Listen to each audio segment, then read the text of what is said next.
is my gallery, and on behalf of my wonderful wife, Laura Barton, and our gallery director, Becky Stevens, welcome to our wonderful space. We are so happy to host this event. We feel very strongly that Phil will be an incredible governor.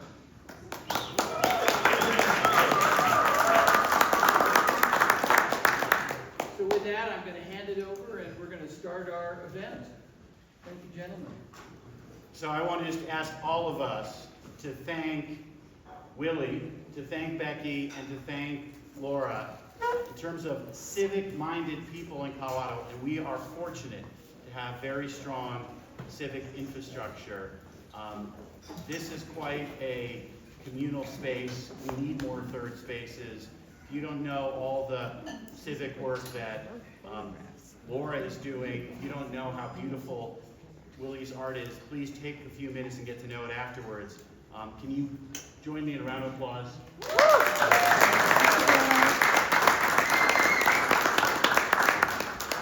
And I have a lot of people I want to acknowledge, but I will stick to a few categories. First, we have a number of former elected officials here.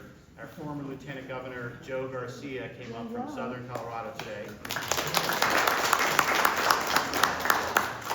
And perfectly in the front row, two former state senators who are extraordinary, Lucia Guzman and Gail Schwartz.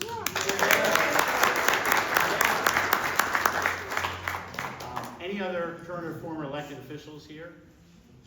All right, well, I know we've got incredible civic leadership, including former people who worked in the Pena administration and the Romer administration. And I want to tell you a little bit of a preamble why this is so special. First, I just confirmed that this is the first time that Federico and Roy have ever been in a fireside chat together.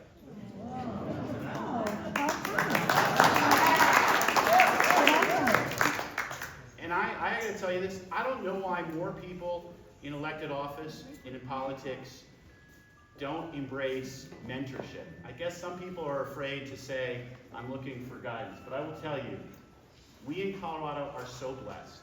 If you look up in the dictionary, servant leadership, if you look up innovative leadership, if you look up impactful public service, these are two Hall of Famers. The work that they accomplished in the 1980s and early 90s changed Colorado. I know a lot of people here are younger. We have a number of our fellows. We got around 60 to 80 fellows, high school and college students in our campaign. High school students couldn't be here, but we have a number of our college students here.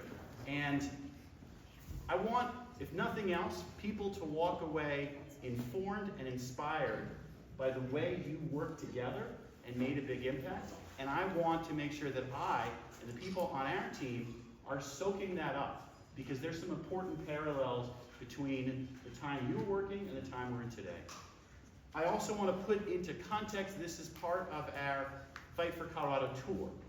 Yesterday in Pueblo, we kicked off a week tour, and it will end Saturday here in Denver at Backyard on Blake at 4 o'clock. And we'll be rolling out a lot of valuable information, sharing more about my platform and vision. Today is about grounding that work in the experience that these two remarkable public servants stand for. I've got a lot of questions. Let's get to work. One of the truly remarkable elements that characterizes both of your leaderships is you both had bold vision and were risk takers. There are a lot of people in elected office whose number one rule is don't make mistakes, don't try things that could fail. My view is, if we aren't trying things that fail, we aren't trying hard enough. Because if all you're trying to do is like keep it safe, you're setting yourself up for mediocrity at best. So Federico, you ran on a very visionary platform, imagine a great city, and literally pushed your team to say, why not build a new airport? Which, again, for those who don't have the historical context, the Denver National Airport will probably be the last airport from scratch ever built in the United States. So you weren't exactly thinking small. What led you to be willing to be a bold risk taker? Before I answer that question, can all of you hear me in the back? Yeah. Can I just say what an honor it is to be here with my friend, one of the finest governors this state has ever had.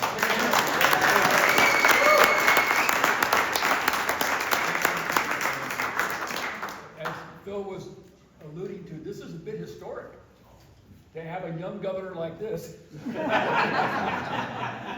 be willing to come and share his views. So, Governor, thank you very much. We see each other regularly, by the way. We live in the same area. And I'm going to say this, you may find this surprising. We actually work out together. We do. So it's great to be with the governor again. Phil, thank you for doing this. And you've got a lot of courage to invite us to share our thoughts with you and with everybody else here. So let me try to answer your question. Let me take all of you back, for those of you who are young, some of you who have been with me don't need the history. But yes, when I ran for mayor in 1982, my campaign theme was, imagine a great city. I could have said, imagine a nice city, right? Or I could have said, imagine a workable city. Or some people would say, imagine a friendly city. But I wanted to aim high and to challenge all of us to aim high. So imagine a great city. And then a strange thing happened to me, Governor, after I was elected. We went into a recession. You remember the recession? Yeah. And at that time, there was one school of thought that said, look, don't do anything. Just bear it out. The recession will go away someday. Everything will come back together. And I said, I don't think so. We need to claw our way out of this recession, and that makes being bold, take risks, calculated risks, and make investments to grow out of the recession. And that's what caused us to do that. So it was actually a challenge, which causes all of us to do things that you normally don't think about, and to literally think outside the box. And so when it came to the airport, for example, the theory was, up until that time, we were going to build the airport over, the old Stapleton Airport, by the way, was the 6th busiest airport in the United States. 6th busiest airport in the United States. And the idea was to build the airport over I-70 onto the Rocky Mountain Arsenal. And everybody had been planning that for years, including me. I campaigned on that when I was running for office. And then a strange thing happened. Once we took office, we got the facts. And the facts were, it was going to take billions to clean up the Rocky Mountain Arsenal, and Adams County was going to sue us forever. And so we said, it's time to do a gut check. And it's hard to do. When everybody's been thinking we have to do something a certain way, and to sit back and say, no, times have changed. The facts are different. We've got to do something different. And that was part of the, I wouldn't call it boldness, but just facing reality. Well, I think it's a very important lesson in leadership. Before I get to risk-taking, I want to stick with being willing to change your mind and courage. Roy, you told me a story about your thinking about gay rights. And again, it's really hard from today's standpoint to understand in the early 90s, if you were gay, it was really hard to admit it. The phrase back then, people still may remember, are you coming out of the closet? I had friends who came out to me and it was not easy. Roy, you grew up in a very traditional environment and you got to know parents and friends of people who were gay, and you became a leader for gay rights. Can you talk about that work? Yeah, this is a confession. All my life have been learning where I've been wrong. I was 60 years old before I learned I was wrong on gay issues. So I'm not a hero here, I'm a late learner. But I saw a family in my own church that had 5 children, one of whom was gay. They had such love, I wanted to emulate it. I went to them and said, you have something I don't have, teach me. And they said, come with us to P-Flag meetings. So I went to gay meetings for 8 months. Parents of lesbians and gays. I went to meetings in the back row for 8 months as governor with my collar up learning about gay life. And then I began to invite couples to the mansion. And in the 1980s, I vetoed same-sex marriage bans 3 times as governor. And it was just instinctive to me. I had 22 grandchildren. Statistically, one of them was going to be gay, and then I have a gay grandson. And I just thought, hey, I want the life of gay people to be equal to my life.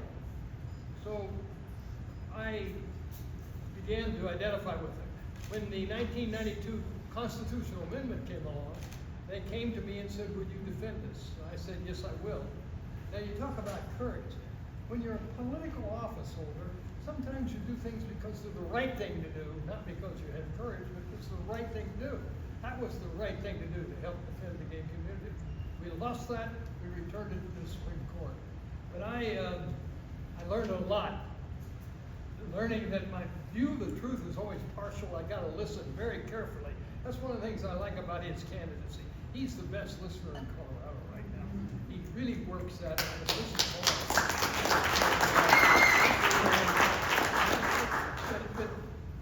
but that issue was not popular.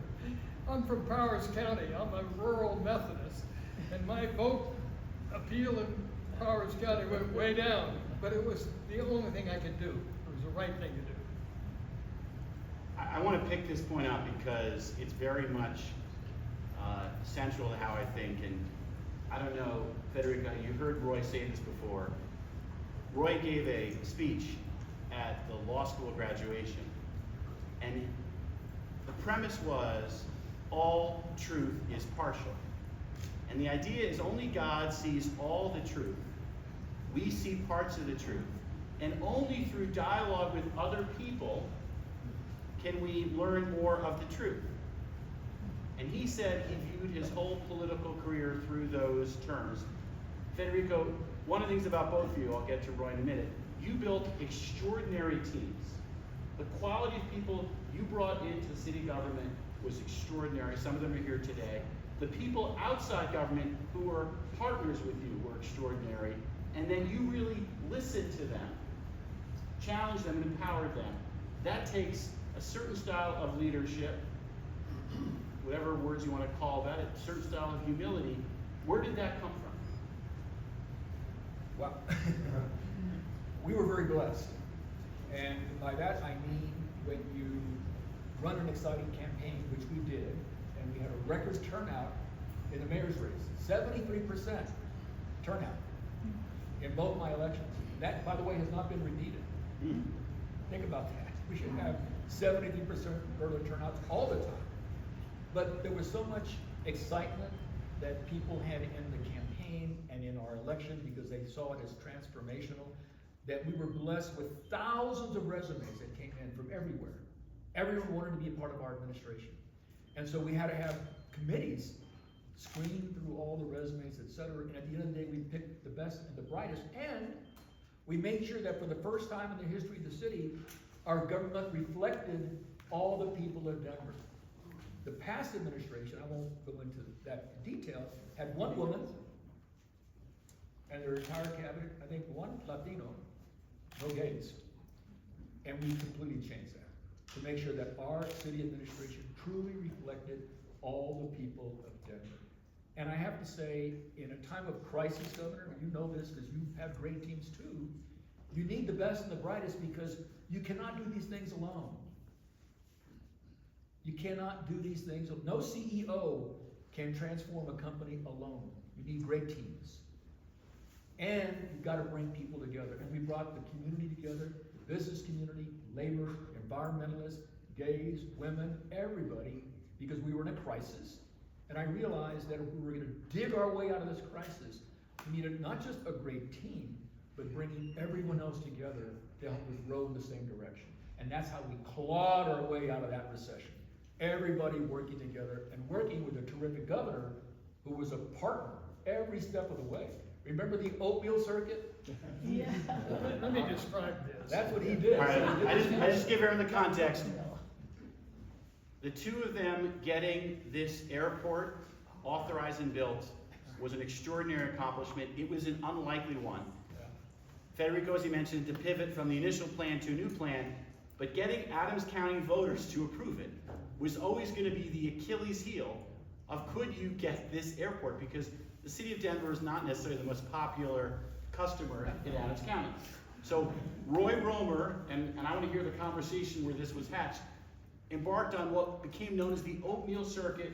I heard 2 breakfasts a day. 3. Let me describe this. The mayor, the airport is in his jurisdiction. It was his idea.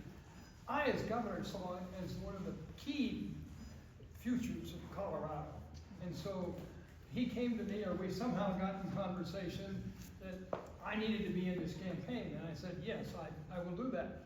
So I came up with the idea of going to have breakfast in Adams County at every restaurant, 5:30, 6:30, 7:30 for 90 days.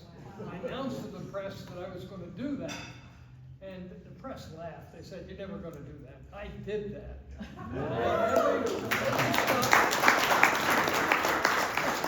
Every stop I made, I ate oatmeal. And so it became known as the oatmeal circuit. I would go give a speech down in the downtown chamber, and they brought me a big barrel of oatmeal.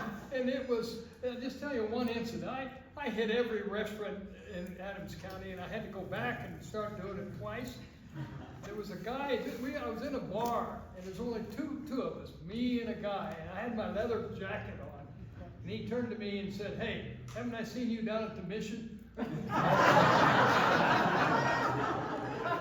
said, I don't know, I may have been there, but hey, that's not my job. My job is being governor.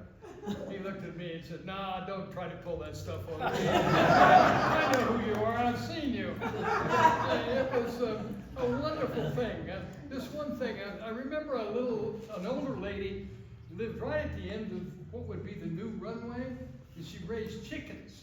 And she says, Governor, I can't raise chickens with all that noise. I said, you're absolutely right. What you got to do is you got to make them pay you enough that you can go buy a chicken ranch and do that where you want. Okay, well, this became, it was very important to do something dramatic, because you got to get their attention before you could get the argument on the table. And it was one of the most enjoyable experiences I had as governor, because you can't get very far from people when you're having breakfast at 5:30 in the morning. I also heard, did you invite hairdressers and barbers over the governor's mansion on Sundays? I did. I'm a guy who likes to get to know people well. That was the technique I used. I am just so in awe of how you both have this can-do, problem-solving spirit. You both grew up in very different environments. Federico's autobiography, I think it was Not Bad for a Texas Boy? South Texas. South Texas Boy, sorry. Those are very unique. is really worth a read. I'm glad you wrote the book, and Roy is still young. He's got time for his book. What as you look back at your background, where does that come from? Well, the subtitle of my book is The Story of Perseverance. Because, and I know, Governor, you probably dealt with this too, most of my adult life has been about struggle, if I can use that word. I was never the smartest kid in my class, so I had to work harder than everybody else. When I went to the University of Texas, the campus was larger than my hometown.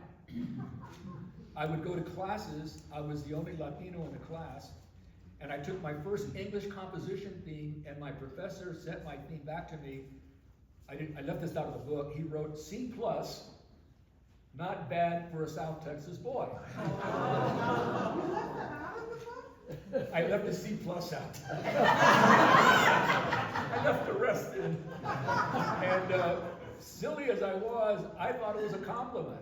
It took me years later to realize what it really meant. But, and then when I applied to law school, I bombed the LSAT. And all the lawyers here, you know what the LSAT is, right? I'm a terrible test taker. I had to fight my way. They finally let me into the law school because they predicted I was not going to graduate and all that stuff. And then when I ran for the legislature, I wasn't going to win. I outworked my point is, my life as a young person was about struggle and perseverance. I simply had to outwork everybody. because I didn't have the natural talent and intellect that others had. And I think that's what brought me to the work when I was mayor. I simply persevered. There were so many people, Governor, who said, you can't build a new airport out in Kansas. And you can't get $500 million from the federal government. And you can't get Adams County to vote to allow you to annex 50 square miles of Adams County to Denver. And you can't sell airport revenue bonds without having the airlines agree to that. And you can't get an environmental impact statement done on time to build a new airport, et cetera, et cetera, et cetera, et cetera. And like the governor, I said, yes, we can.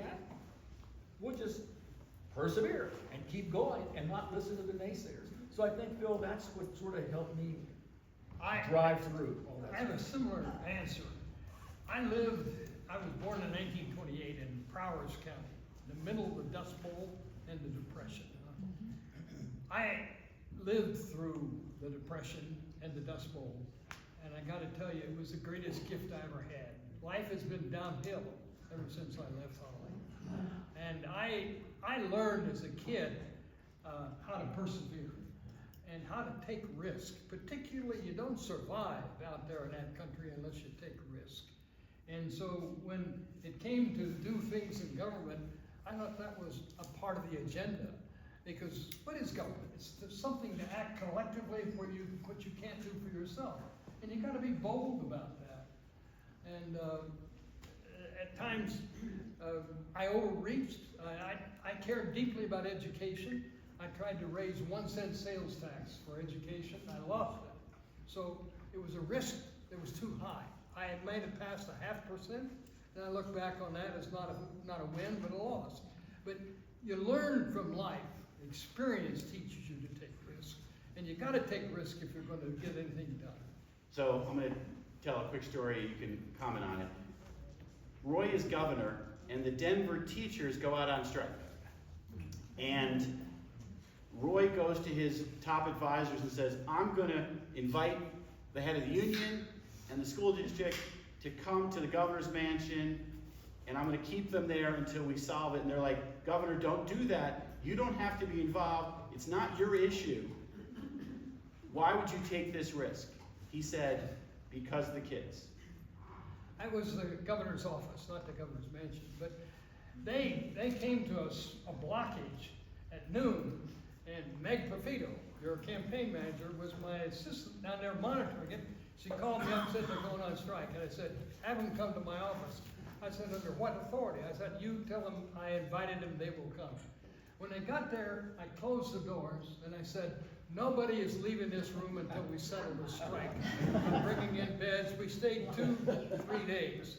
And they said, by what authority? I said, the first person that walks out of this room, I'm going to follow you, and there's 50 press out there, and I'm going to say, this is the person who's hurting Colorado's kids. That's my authority. And so they stayed, we solved the strike, and there was no strike. And it was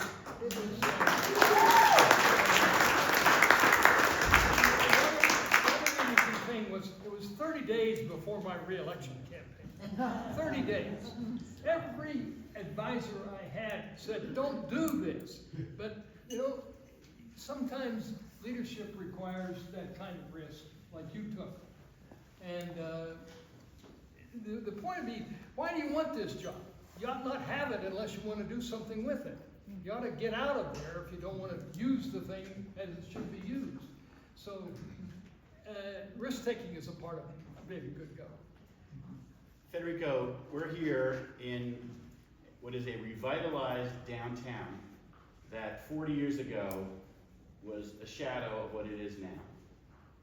How much of the downtown redevelopment effort did you envision? You clearly envisioned the Coors Field and bringing baseball. Did you see how much vitality could arise here in the downtown, and where did that come from?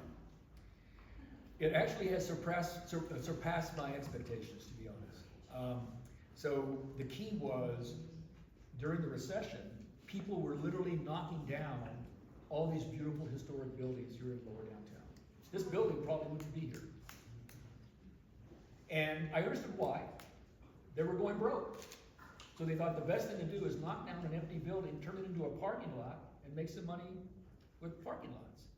And I had a bit of a historic background because my father had an office that was an old railroad station. It was beautiful. I love the architecture.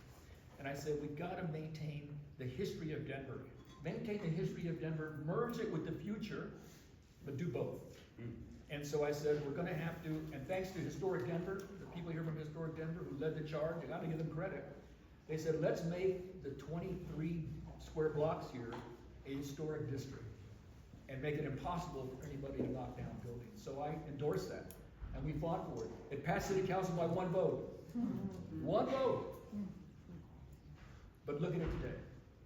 And then part of it was, yes, getting Coors Field down here, etc. But it goes back to what the governor was saying. You have to rely on your experience and your values and try to do what's right.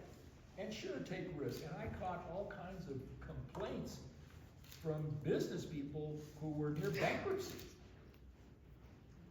And they were saying, how can you take my property right to knock down this building if I want to knock it down? And I said, think about your city. Think about what your city should be in 20 or 30 or 40 or 50 years. We'll figure out a way to help you. And in the long run, lower downtown will be more valuable if you keep the historic buildings. And that's what happened. So, try to do the right thing. Roy, you served in state government in a number of different roles. Let's see if I can get a few of them. You were in the legislature. Yeah. You served as our state treasurer, Yeah.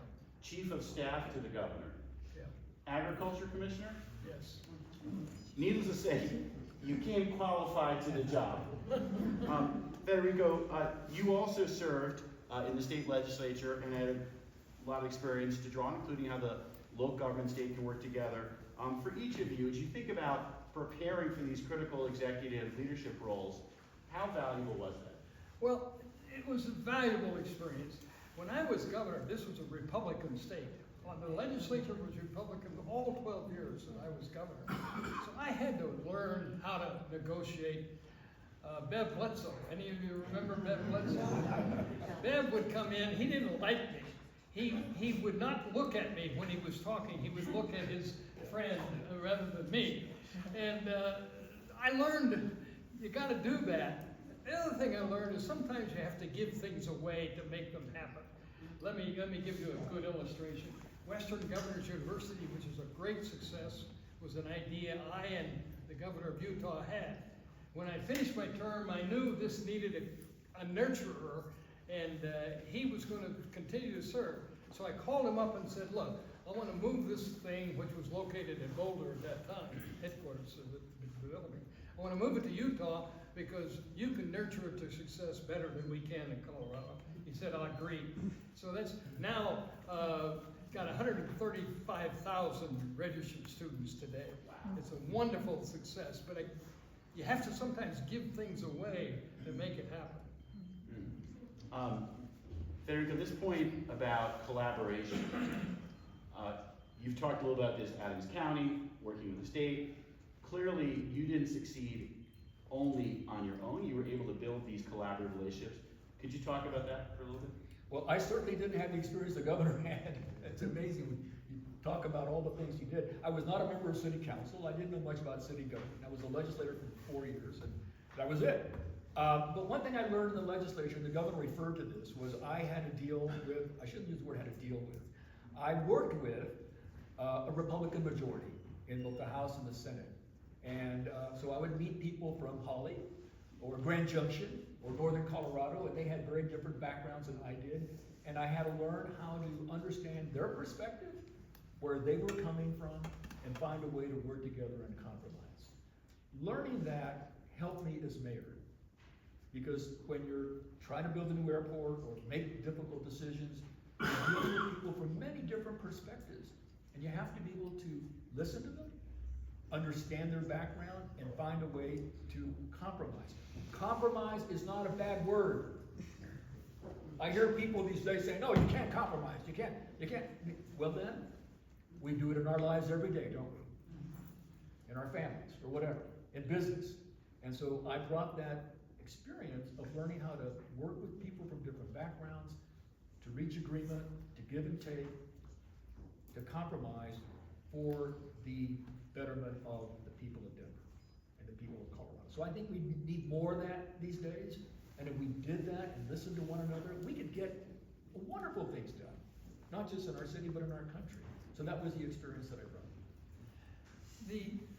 One of the things we're not emphasizing enough is listening.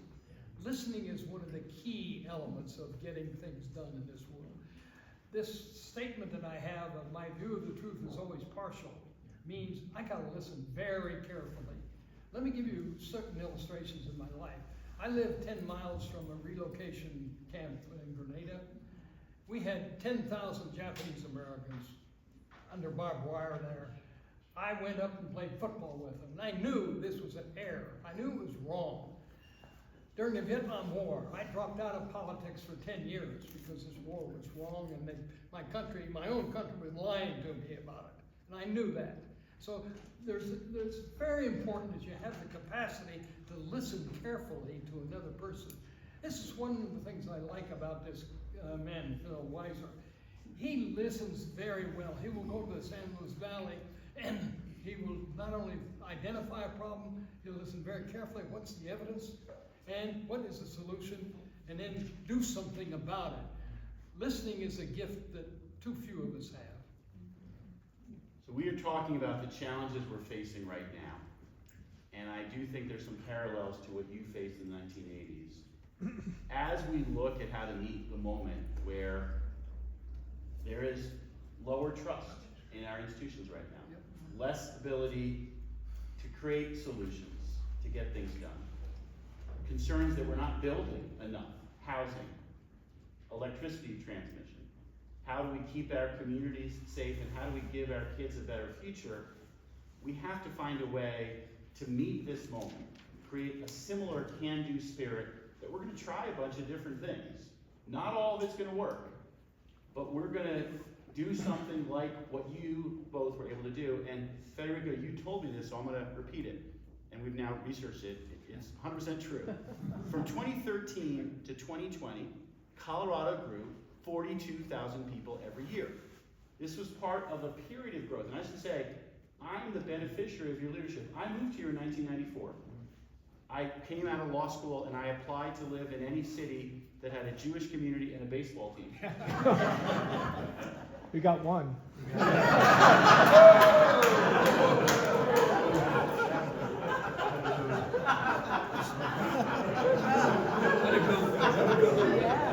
And I was able to, like so many of us, fall in love with Colorado, went to DC for a little bit, came back, afford to buy a home, and part of this dynamism. Very involved in the startup community.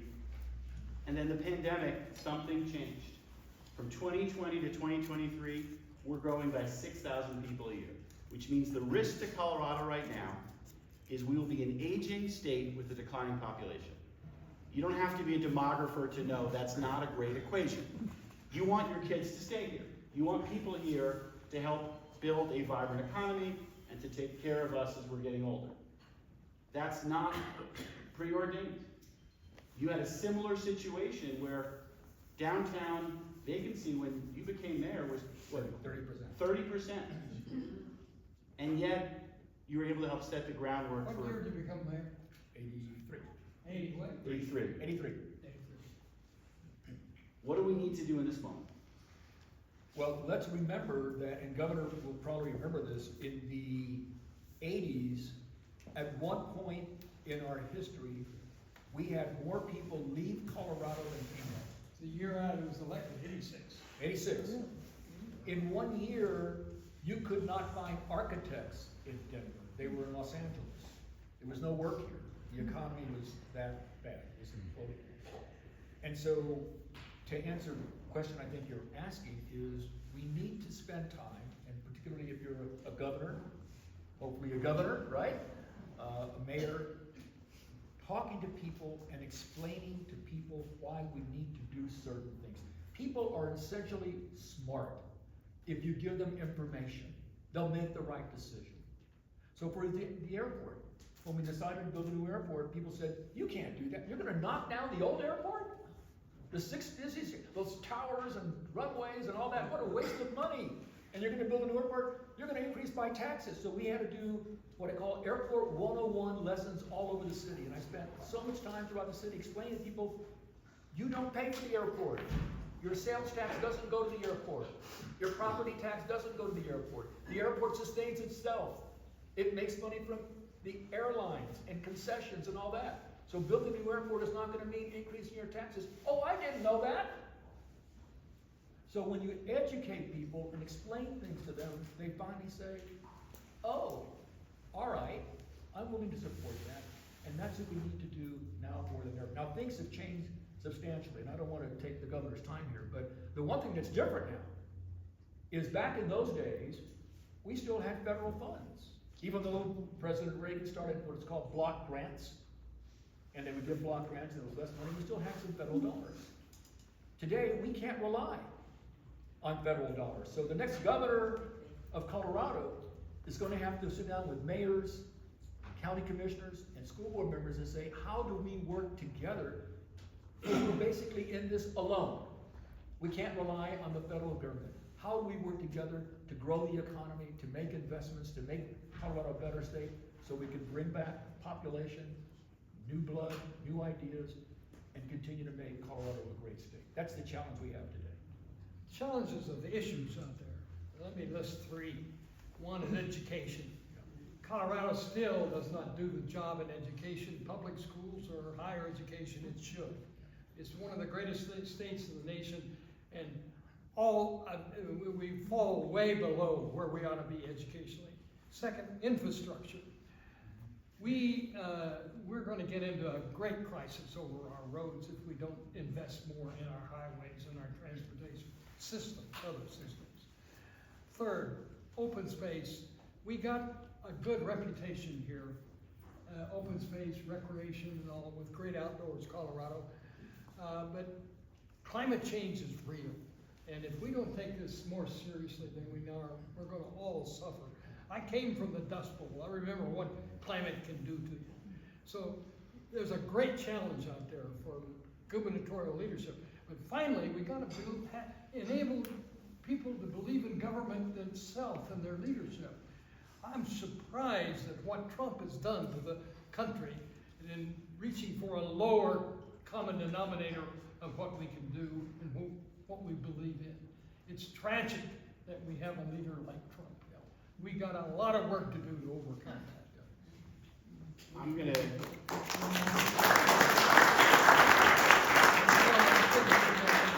Not a Colorado issue, but No. I think what you both said is true.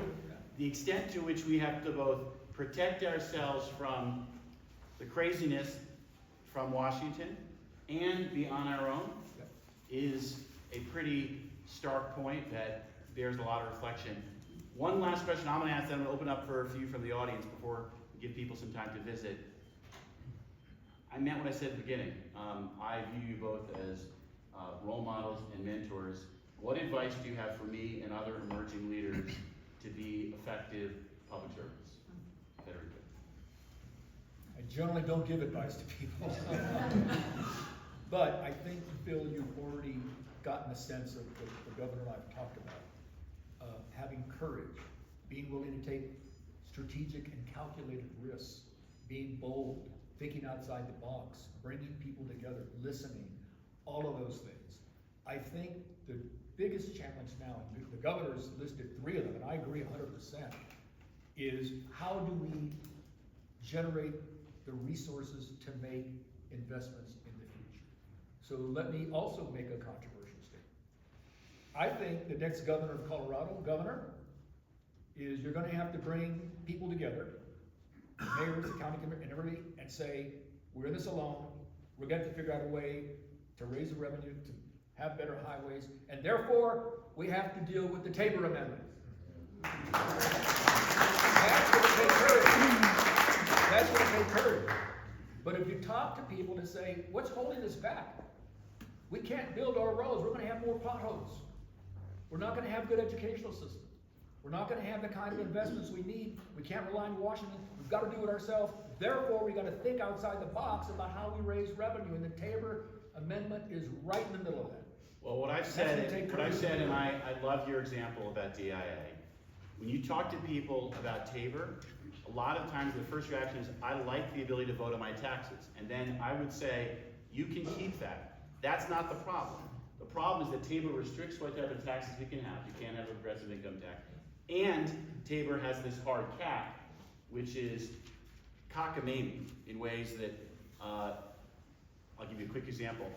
One thing I'm working on is redesigning law enforcement education to put emotional intelligence at the center, to create more emotional awareness so law enforcement can both be mentally healthy themselves, more effective, empathetic for victims, and do a lot more learning by doing. First time in 40 years. There's a fee on license plates that supports law enforcement training. Strong bipartisan support. I'd like to increase that. I can't. If we increase the license plate fee, it bumps up against the Tabor cap. You've got to cut elsewhere. That's no way to run a railroad. So my commitment as governor will be to what you've talked about, to go across the state, to be able to explain why we need to make these changes to Tabor. Roy, your advice. To be governor, you can't do it alone. You gotta be very careful about who you choose to work with you. And you gotta reach very high. I happen to have the good fortune of having some of the greatest people in Colorado work for me. Let me name just 2 or 3. Jim Carpenter. There's one. Ken Salazar, great feature. Alan Salazar. Meg Perfido, his campaign manager. Cole Finnegan. These are people that you need around you. Secondly, you must insist that they disagree with you honestly. Don't have a bunch of yes people around.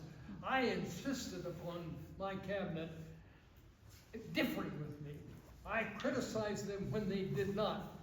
Finally, I learned a lot from working with women.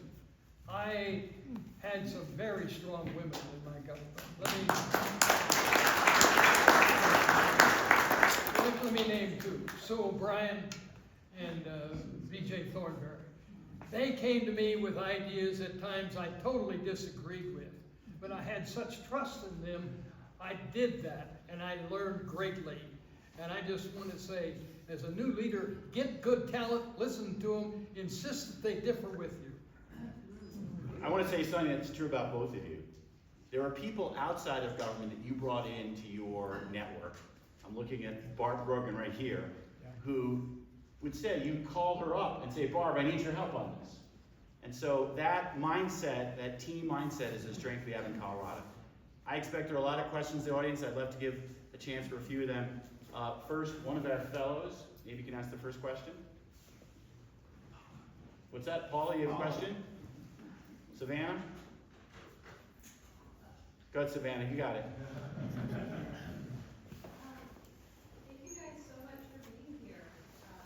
As someone that's in their last year of undergrad and applying to law school and deciding what the next phase of life looks like, I'd love to know what advice you have for young people that might be considering leaving Colorado and taking that risk, or maybe staying and working to help better community. I'll repeat the question. For a young person who's applying to law school, and I'm sitting with 3 law school grads here, so we've got pro law school, and looking ahead at your future, what advice do you have, including an interesting one, whether you stay in Colorado, Roy, for law school or go out of state? How do you look at your future from the eyes as a young person? In law school, you can do it in Colorado or you can do it other places. I don't make a distinction of that. But you gotta really keep focused. Law school is a technical education. And you gotta be sure that you broaden yourself about history and other things as you go through law school. That's my only comment. Well, I'll tell you what I tell my children. Don't be afraid to leave Colorado to get an education, but come back. And they have, except for one who's 28 years old, and he's said to me, Dad, I want to come back when I'm 30. Great. But I say to them, go and get a broader experience. Go to school in Europe or wherever and learn from other people around the world, around the country, and bring all that experience, all that knowledge back home. to this state because we need it. And the amazing thing about this state, Governor, you know this, we can do anything we want to do. That's not a throwaway line. Think about this. We now have the third busiest airport in the United States. I believe someday it'll be the first busiest airport in the United States. We have the second largest performing arts center in America, outside of Lincoln Center. We have now 8 professional sports teams. We have a great convention center. We've got high-tech companies. We have all these things that we can do as a state when we make up our minds to do it, when we work together. So come back home after you get your law degree and bring your experience and knowledge and help continue to make this state even greater with your ideas. And let me end with this, on this note. I genuinely believe that the future of our city, our state, and our country is in your hands, the young people. We've done our bit. We need new ideas. We need new energies. Just like we brought new ideas and new energy during our time, we need your ideas, your energy, from all the young people of our country. And you all have to figure out a way to work together. Whether you're a conservative or liberal or moderate, bring this country together. It's up to the young people of this country to do that. And I believe you can. So please do that. Make this state a better state.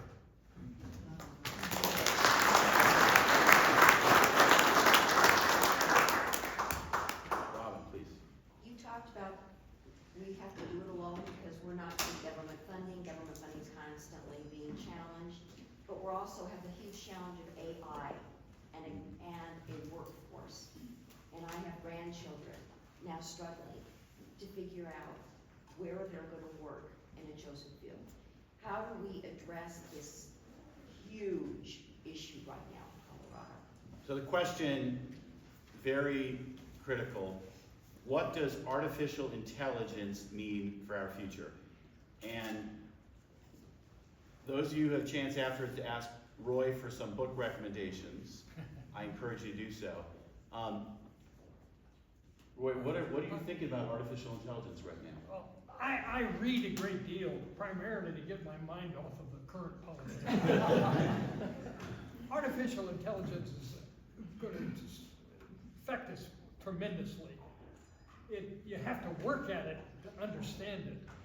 But the main thing is, vocationally, we have this artificial distinction between those who go to college and those who don't. We got to get rid of that distinction. I'm in the John Deere business. I have guys who are diesel mechanics who are very expert now on computer. They didn't go to college. They earn over $100,000 a year. There's a vocational track beyond college that we need to really focus on. So our institutions, our mentality, our family values have got to change. It's great to be a good welder, and you'll learn to do things beyond welding as you go through life. But we've got this artificial distinction of you may get it or don't, whether you go to college or not. Not so. To pick up Roy's point, the whole workforce development system is going to be transformed. And right now we have 20th century institutions set up for a 21st century world. And education is a great example. I agree with Roy 1,000%. These artificial distinctions about did you get a college degree or not need to go out the window. It's what skills do you have to do what jobs. And the good news is, for those of us committed to lifelong learning, we're headed to a golden age. The bad news is, for those people who had one niche that could be replaced by artificial intelligence, we're going to be in a world of hurt. And so we have to be there for each other, we have to adjust, and we have to take advantage of the opportunities while also recognizing the nature of this tool. Let me give you an example. The same technology that gives us deep fakes, which can be very scary in many contexts, can create opportunities for fraud.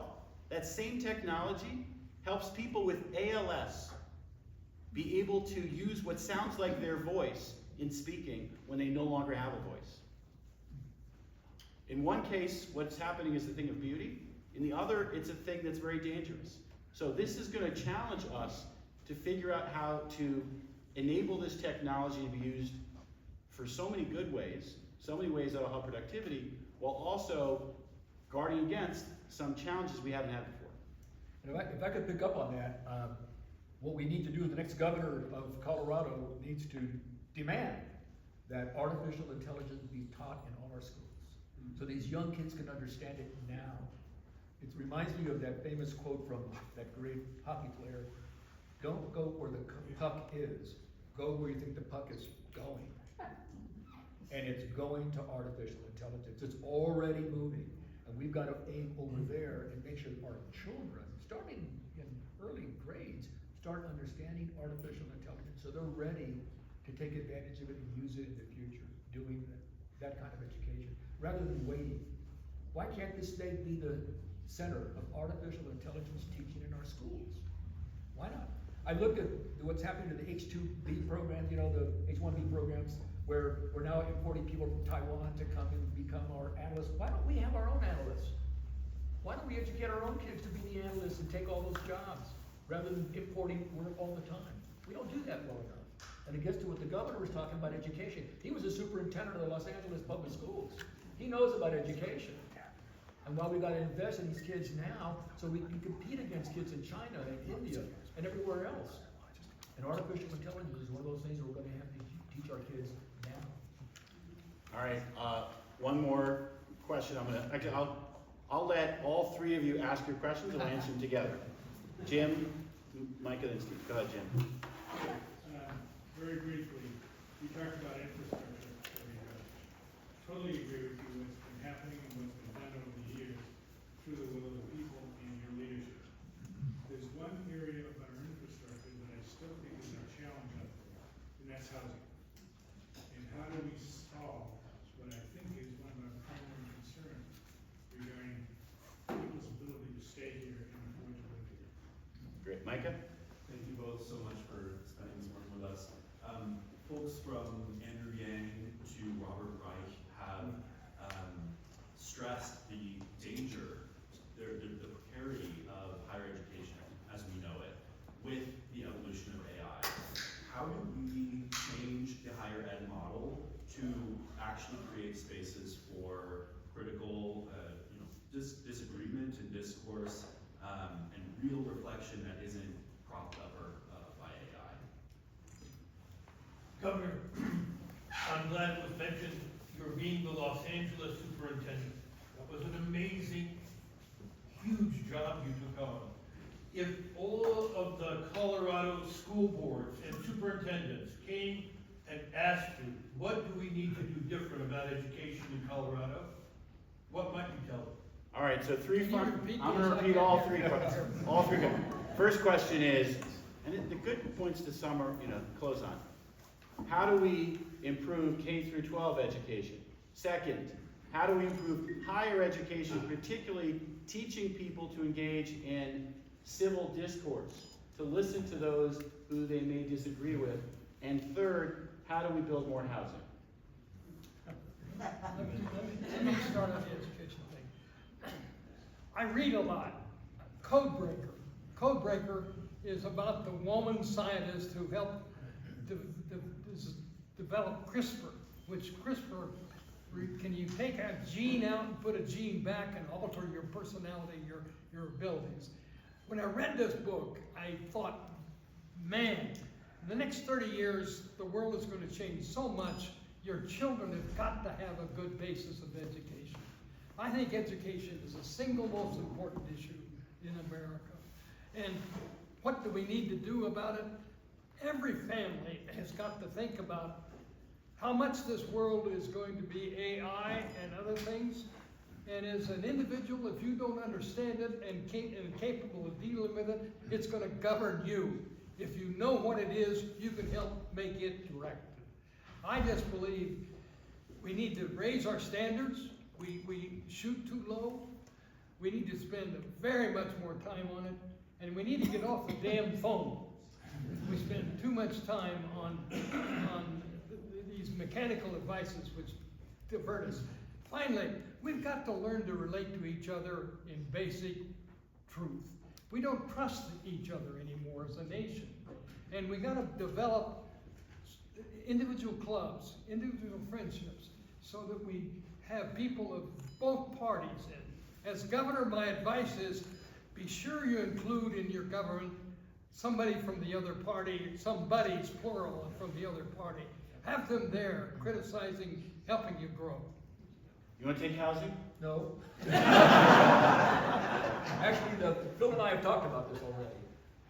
But I am not an expert in housing, by the way. I'm not a developer, but I think I've read a little bit about what the problems are. One is the value of property, land, is very high. So on the bond issue in November here in Denver, there's a provision for the city to buy land, so it can then make it available to developers to build affordable housing. That's one possibility. Number two, people can't afford a down payment. Right now, CHAPA has a program that allows people to have a down payment because they can pay the mortgage, it's the same as the rent. It's just a down payment. So how can we expand the down payment provisions of CHAPA or other groups so that families, young families, can do the down payment and get into housing? And then thirdly is, how do we deal with this issue of the exploding cost of imported lumber and materials that developers are now having to pay? Those are very complicated issues and difficult issues, but there are solutions, and cities are trying to address them.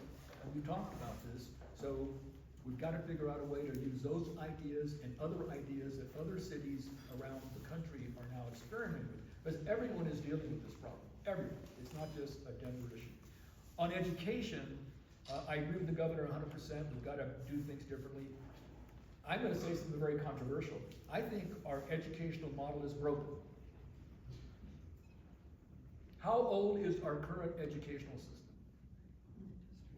Old. It was invented over 100 years ago. It's not adapted to the current environment. It's not nimble. It doesn't address artificial intelligence or changes in the future. So we have to look at a number of our current institutions and ask the question, is the model broken, and then how to reinvent it? I wrote an op-ed a couple of weeks ago with Rob Stein, the superintendent, and I made the comment, the Denver public school system is a $1.3, $1.4 billion entity. 75% of the Black and Latino students are not at grade level. Let me repeat that. 75%, not 25, 75% of the Black and Latino students in DPS are not at grade level, are not, quote, competent in their grade level. And we're spending $1.5 billion on the institution. It needs to be blown up and start all over again and figure out an educational system that really works. The model's broken. We need to fix it. Who has the courage to do that these days?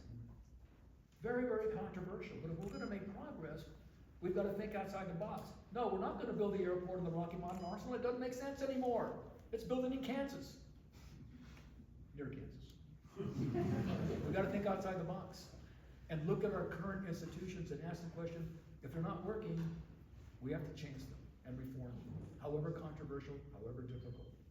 So that's at least part of my answer here. I want to invite you all to continue these conversations. We're going to be sharing more ideas and invite your reflection at philforcolorado.com. I hope to see many of you Saturday, 4 o'clock, backyard at Blake as we continue our Fight for Colorado tour. Can we thank these two extraordinary public servants?